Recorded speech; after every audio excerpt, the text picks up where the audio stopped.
Hi, I'm William. Welcome to African Fingerstyle Guitar.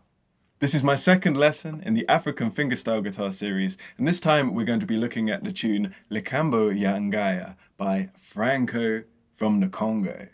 Now, Franco is an all-time great. He's a legend. I first heard Franco in about 2014. I was in Burkina Faso, in my garden, with a few friends, just relaxing, listening to music, and one of them puts on this tune, and it was Sadu by Franco. This tune just transported me somewhere. I asked who it is, and my friend Idris says, well, that's Franco, he's the king. And since then, I've been hooked on his music. Franco is known for his lead guitar, but he's an incredibly versatile guitarist, and over the many years he was active, he played in loads and loads of different styles, and the dance music that we call soukous or rumba, that really is ubiquitous across Africa. Franco was really important in the ongoing development of this music, from the 50s all the way through to the 80s. A really influential player. In my lessons, what I'm always going to do is provide an exercise with some variations, and these are to be practiced before you learn the piece. And now the reason for this is so that you can understand a little bit about the construction of the music, and what that means is that once you have finished learning the tune, you won't see it as a sequence of random notes, but rather understand the structure behind it and be able to use these ideas in your own improvisation and apply them to other contexts as well. The exercise that we're going to be looking at today is working with the C major scale in both sixths and tenths. Now, these intervals are incredibly important in Congolese music. Have a listen to this harmony. Madeleine, nasalisi yo mingyo, nasalisi tata na yo, nasalisi mama na yo. Franco was one of the important guys bringing these in the 70s. These melodies in sixths and tenths provide a sort of ambiguity with bright and dark, with minor and major. I think they just have this quite soft quality as well. I love them. It was really this kind of harmony that drew me to Franco all those years ago when I was listening to music in my garden with my friends.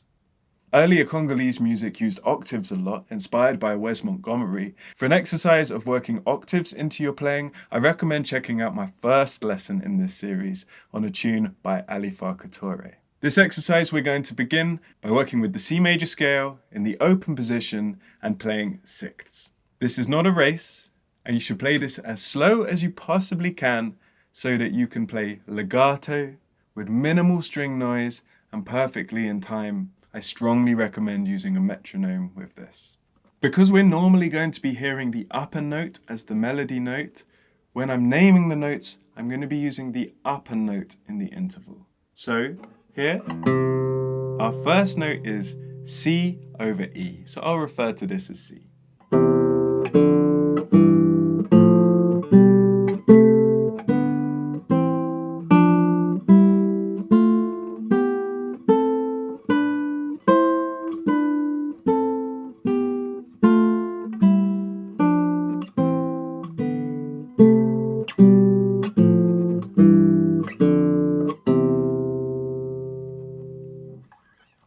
We can also do the same thing in tenths.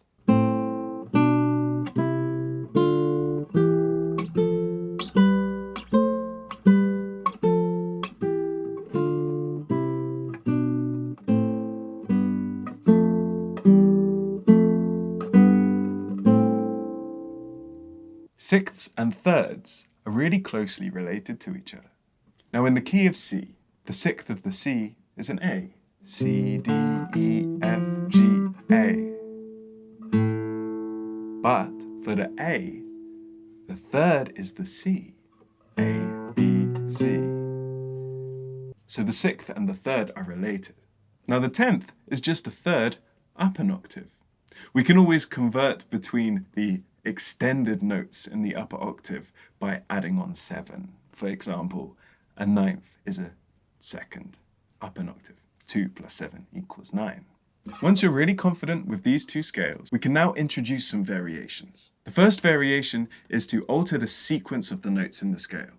And this is going to be the same variation as from my lesson 1.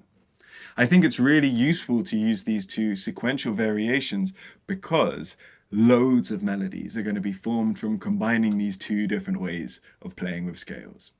So the first one is to go up in the scale like 1, 2, 3, 2, 3, 4, 4, 5, 6. That's going to sound something like 1, 2, 3, 2, 3, 4, 3, 4, 5, 4, 5, 6, and so on and so forth. It's also useful to do it going down as well. So starting from the 1, 1, 7, 6, 7, 6, 5, 6, 5, 4, and so on, going all the way through.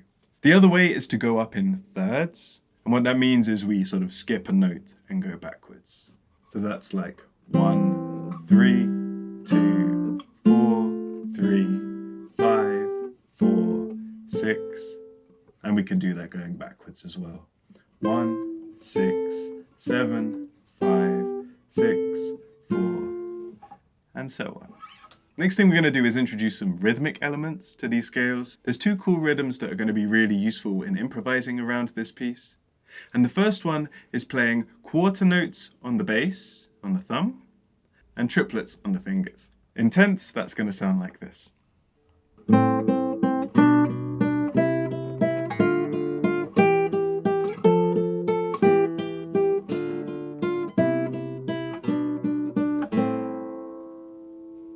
Another rhythm that's really common in Congolese melodies is to do almost like flams. And sometimes these are notated as a 16th note followed by an 8th note. I've just notated these as grace notes. So what that's going to sound like in sixths is something like this.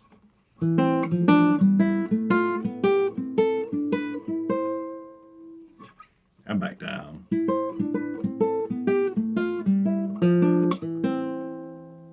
If we combine variations 1 and 2, we've already got countless permutations that we can make. And in this, we're basically already improvising around some of the themes of this tune by doing this.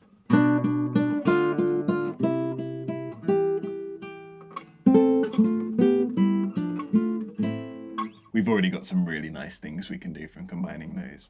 Another thing is to be able to go up in sixths and down in tenths. Because the sixths and the tens have this kind of symmetry, they have a really similar sound to each other. So interchanging between them in melodies is a really lovely thing to do.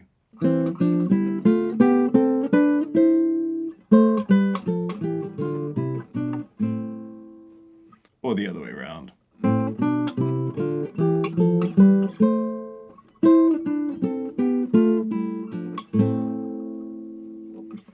Make some exercises up of your own, get really acquainted with these, and the more you've got these under your fingers and don't really need to think too much about it, visualizing how these structures are laid out over the fretboard, you can try it in different positions as well. You'll be really set up to playing Congolese music, and this tune will be really easy to pick up.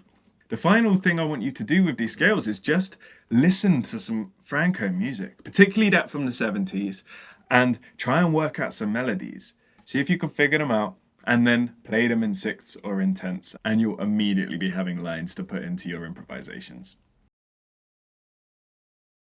When I'm writing these lessons and arranging these tunes, my purpose is not to teach you exactly how the tunes are played, but rather, I want you to be able to understand the construction of the piece, to be able to play the main themes and ideas, and be able to conceive of how these themes are varied, such that you'll be able to improvise around it. So you can either make the piece your own, or use the musical ideas in your own music or improvisations. This tune was originally released as a single, and a lot of my transcription comes from that particular recording. However, there is another musician on YouTube called Banda Maravilla, and he does an amazing rendition of this tune. He begins by performing it solo and improvising around the themes before being joined by the band. It's a really wonderful recording. I listened to it a lot while preparing this lesson. I really recommend you having a listen to those two versions of the tune and seeing how the original can be developed. I'm going to begin by taking you through the intro. The intro has quite a few different lines and melodies, which, once you get the hang of and start to vary, these are going to be great lines for you to improvise around. We start off playing in sixths from the 6th A. The intro is played rubato, which means we're going to be really loose with the pulse. For the first 3 bars, we're going to alternate between a triplet feel and an 8th note feel. That will sound something like this. 1 to 2 to 3 to 4. 1 and 2 and 3. 1 to 2 to 3 to 4. Really loose, feeling that groove switch between triplets and 8th notes is a lovely introduction to the piece. We next have a little line that I repeat a lot when playing this, and I think it's a great piece of vocabulary.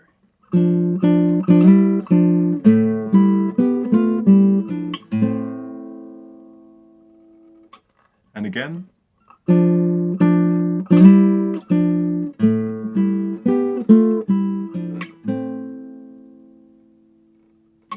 So those 5 bars together.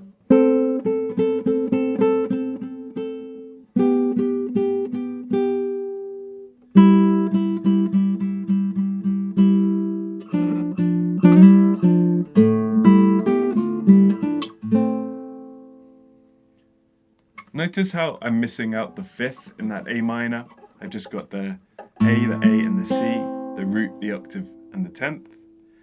I'm going to be trying to avoid the 5th mostly when I'm playing in this, so as I'm not muddying up and really keeping those 6th and 10th harmonies feeling quite fresh. Our next 2 bars in the intro are going to be repeated, and these are going to form the main groove of the piece that we're going to hold throughout. And the defining rhythmic feature of this is we're going to drop the 3. So for a lot of the tune, we're going to be establishing A minor, 1 and 2. And then we're going to bring in a little melody line with some 6th, beginning on the 3 and. Now this can be a little bit tricky to get at first. 3. 3. 3.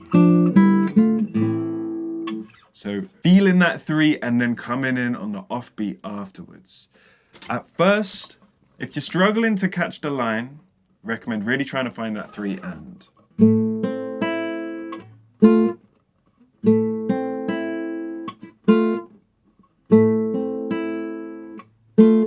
And then once you're really comfortable coming in with that offbeat, then bringing in the line. We've got this pull off going from with those 6ths, F, E, D, F, E. Remember I'm talking about the melody note, F, E, D. Now what Franco does in this is the first bar he plays 1 and 2, and the second bar he plays 1 and 2 and. So that's like this.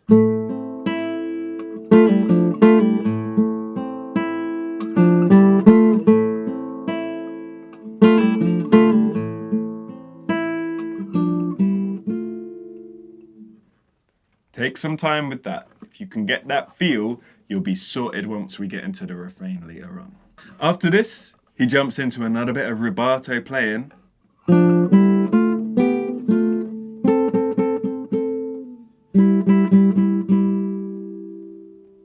And again.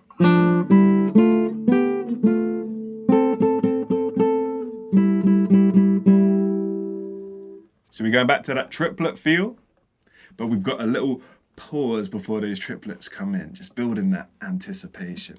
Then we have a little rundown in tenths using those grace notes that we practiced. Again. And then that little run that we played earlier.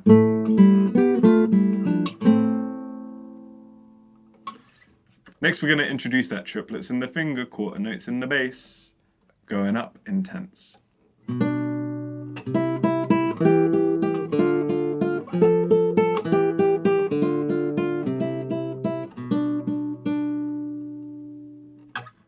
And a little line again.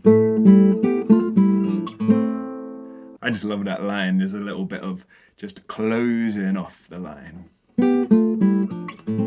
Just returning us back to that A minor. Or is it a C? We've now got 2 refrains. Now, what I'm calling refrain 1 here, Franco only really plays this in the intro, actually. But from listening to Banda's version, I think it's really nice to return to it. And I'm going to talk about a structure for how you can play around with this piece a bit later on. We'll use our D, E, F as a pickup. And then we're going to do a very similar thing to those repeated bars in the intro.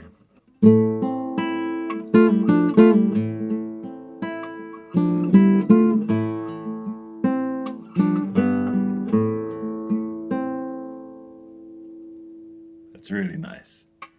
I think it's gorgeous every 4 bars. Go into the G on beat 4. When we're doing this, we can vary these in loads of ways. It's really nice sort of alternating between going up or going down. Introduce some hammer-ons for a little bit of ornamentation. Loads of different ways that you can vary this. All together, these sound like this.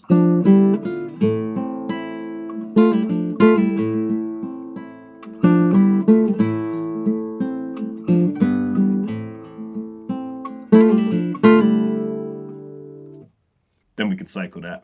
Our second refrain makes up the main body of the piece. This is such a cool groove. I love it. I find it really fun to play. We have a pickup again. This time we're going to pick up from E to D. And we've got a really similar beginning on the A minor, establishing the A minor on the 1, and then having our kind of chords and melody coming in on the 3 and.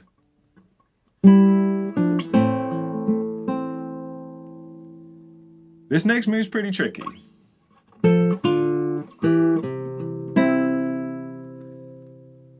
So.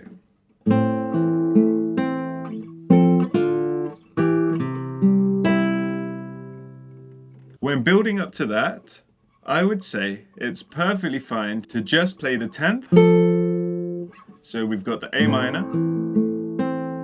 the 10th with the A in the melody, and we can just play the bass next if it's too hard to get that F in there as well. And then we have our 10th on the G, and then we'll jump really quickly to a C chord there, but leaving out the 5th, and then 6th. So that's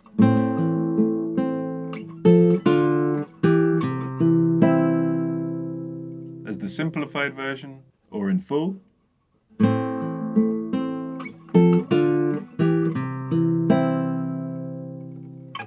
We revisit our pickup.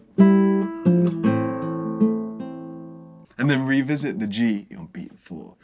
So nice. We're going to find this in loads of different African music. Just like that Ali Farka Chue tune last lesson. This time, when I'm going from the D to the G, instead of playing it in 6 like I did in refrain 1, I'm going to play the 10th. Just adds a slightly different character. We then can just play our A minor and the pickup again. So that groove, I'll play around a couple of times, nice and slow.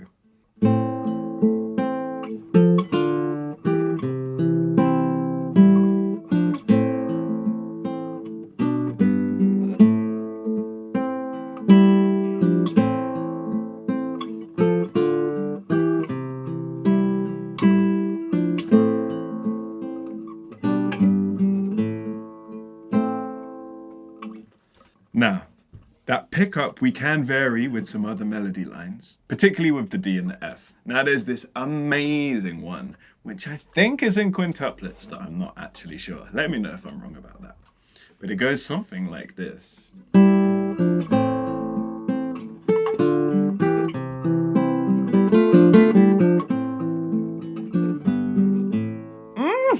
How good is that? That's a Franco one there.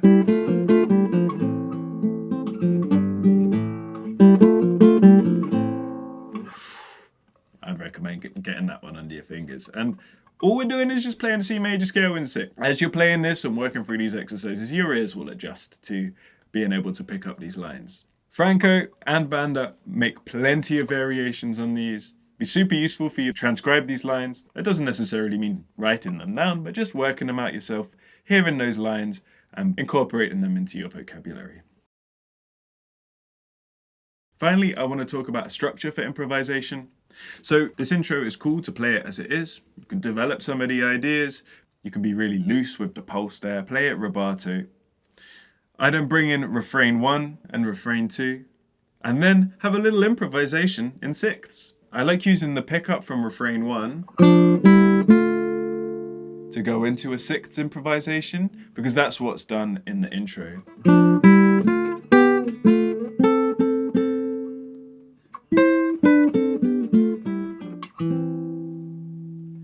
Then try refrain 1 again, try refrain 2 again, and then go to an improv in tenths. And I think it works really nicely to use the pickup from refrain 2 to go into the tenths.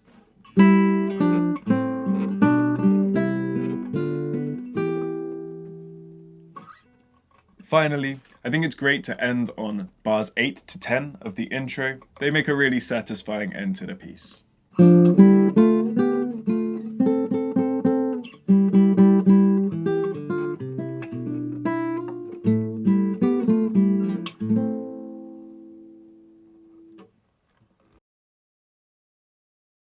Thank you so much for watching this video. I hope you've learned to play the tune. If you have, feel free to send it to me, link me on YouTube or Instagram. The reason I'm making these lessons is to help people get as much joy from playing this music as I get myself. I'd like to give a special shout out to my student George, who's kind of being the guinea pig for these lessons. Both of these first 2 lessons, I've taught him before, I've given them on video. He's been really useful in helping show me where are some of the more challenging parts, what are the things to be focusing on, and it's so wonderful being in the room with someone and seeing them learn this music over the course of several weeks. That being said, it can take several weeks to learn these tunes. This is not easy music, especially rhythmically. And so if you are struggling to pick it up at first, don't be disheartened, spend more time on the exercise, and once you've really nailed those exercises, the tunes will come in time. There's PDFs of the score and the lesson resource linked below in the description, so definitely use those to help work through the piece. I've got several more lessons cooking with this. If there's any particular African fingerstyle tunes or artists that you'd really like to hear, please let me know, and I would love to make a lesson around that. Gonna end up with a little playthrough of the piece. I hope you enjoy, and I'll see you later.